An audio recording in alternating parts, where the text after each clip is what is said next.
The Control Yuan reports that TikTok is having a negative impact on children's learning and posing threats to their health.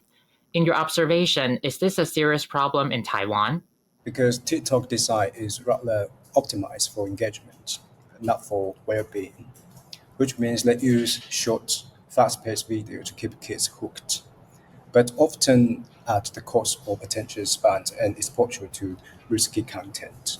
So I think in Taiwan especially, these risks are amplified because the youth adoption is much higher than other countries. And to be more specific, I think in terms of regulations, we should focus on three things really. First of all, to set enforceable age and privacy standards for minors. And second, to give independent researchers access to platform data so we can actually measure them, measure the harm especially. And third, to build school-based digital literacy and much stronger parental controls. TikTok not only collects personal data from Taiwanese users, but it also serves as a tool for China's information warfare. How high do you think its national security risk is?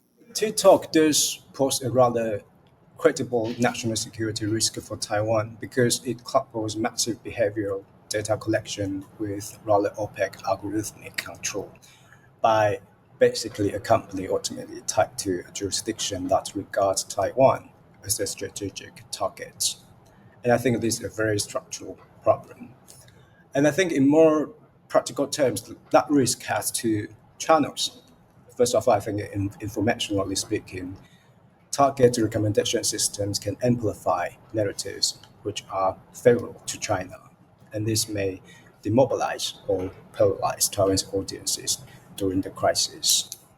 And second, technically speaking, I think data about devices signals and the social networks can be useful in inference or exploitation operations. Compared to the US and the EU, Taiwan's approach to regulating TikTok seems more lenient. What is the main reason for this? Taiwan's reluctant position results from three interacting factors. First of all, democratic norms and a strong cultural commitment to free expression make policymakers very wary of sweeping platform bans that could basically be framed as censorship. So that's the first reason. And second, I think the domestic political calculus is too delicate.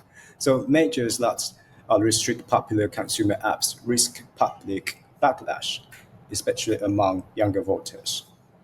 And I think the third reason is that institutional capacity and Taiwan's legal pathway are quite different from the US and the European Union. I think basically the US took a hardline approach. Either TikTok had to sell or face a ban. And basically that was backed by new laws and court battles. The EU went a rather different route.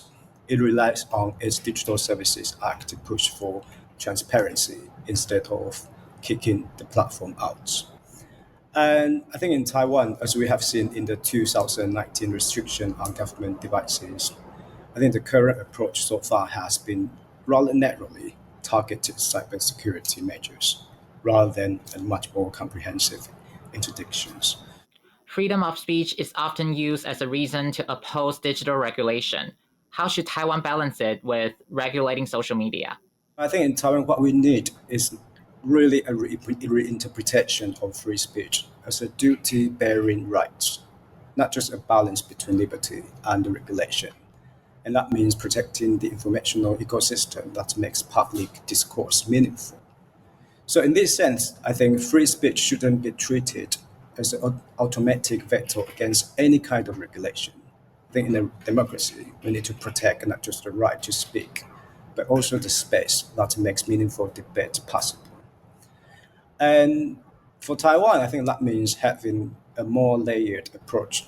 Yes, we should protect individual expression, but we need to have clear rules against incitement, against foreign interference, and against covert manipulation. And I think platforms have to do their part too. That means to be more transparent about how their algorithms work, to protect minors by default, and to make data available for legitimate investigations. And finally, I think beyond regulation, we need public education and much stronger fact-checking networks as well in order to help society build resilience. And I think government should make more effort to communicate with the public